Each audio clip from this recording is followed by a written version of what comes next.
We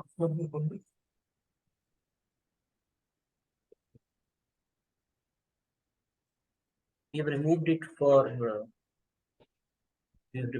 the virtual audience, but it was continuing. Okay. Okay. So welcome TMB, my story TMB. Thank you so much for me.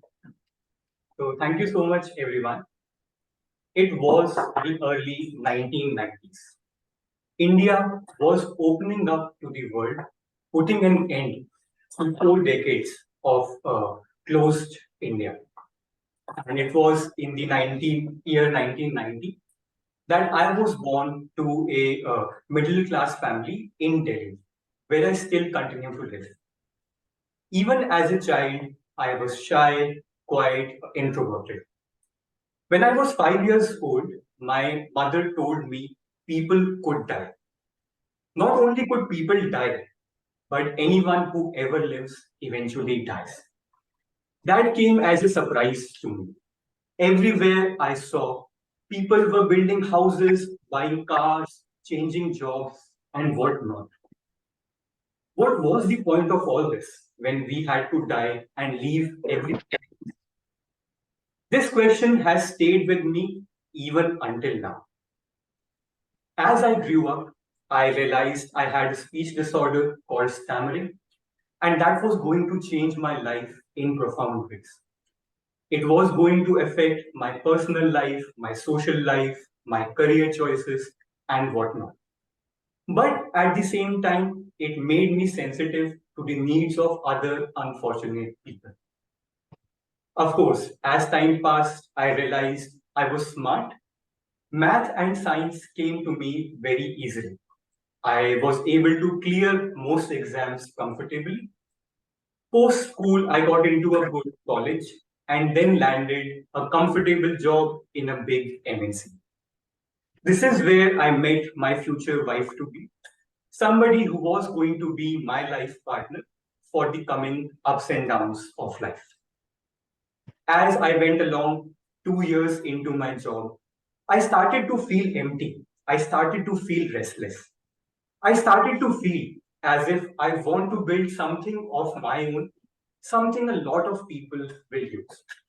So I, along with a couple of friends, we left our jobs to start our own startup.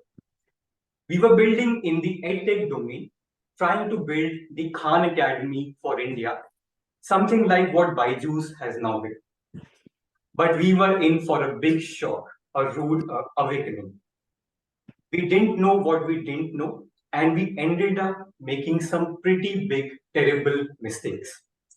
We had overestimated ourselves and we had to shut shop in just 15 months. It was a difficult phase of life for me. I went back to doing a job, this time in an early stage startup. That was the time I made up my mind that I was going to learn anything and everything I could about starting a business. So I started reading anything that I could lay my hands on. This was also a time I was exposed to yoga, spirituality, and that is also something that has remained with me even until now. 2 years into my new job, I started to feel empty, started to feel restless, started to feel I wanted to build something of my own. As an aside, I have always enjoyed watching sports. So the 2001 cricket test match played between India and Australia is thought of by many as the best test match ever played. The match played at the Eden Gardens saw India concede a lead of over 250 runs in the first innings itself. There was no chance they could make a comeback.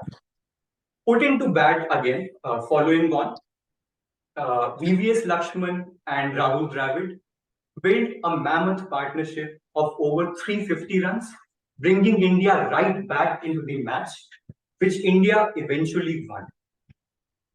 Friends, 2 years into my new job, I left it again, starting my second innings, my second starter.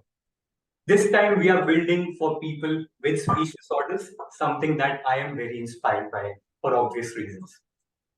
Would this be like the like my first startup? Would this be a failure like that?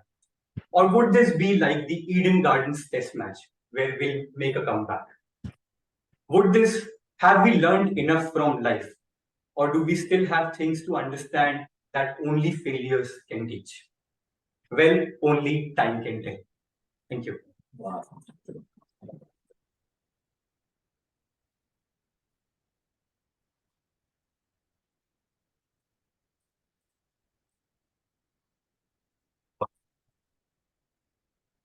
What a lovely speech. What a lovely icebreaker speech. And for obvious reasons, how much I can relate to this, I think I have shared in my previous speeches.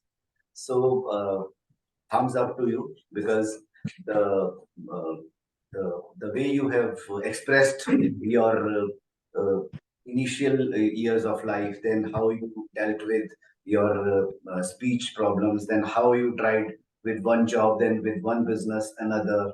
So all these things actually makes one thing very clear that you are a fighter and fighters never lose. So whatever the outcome will be, as you are saying, you will always be a winner in your life.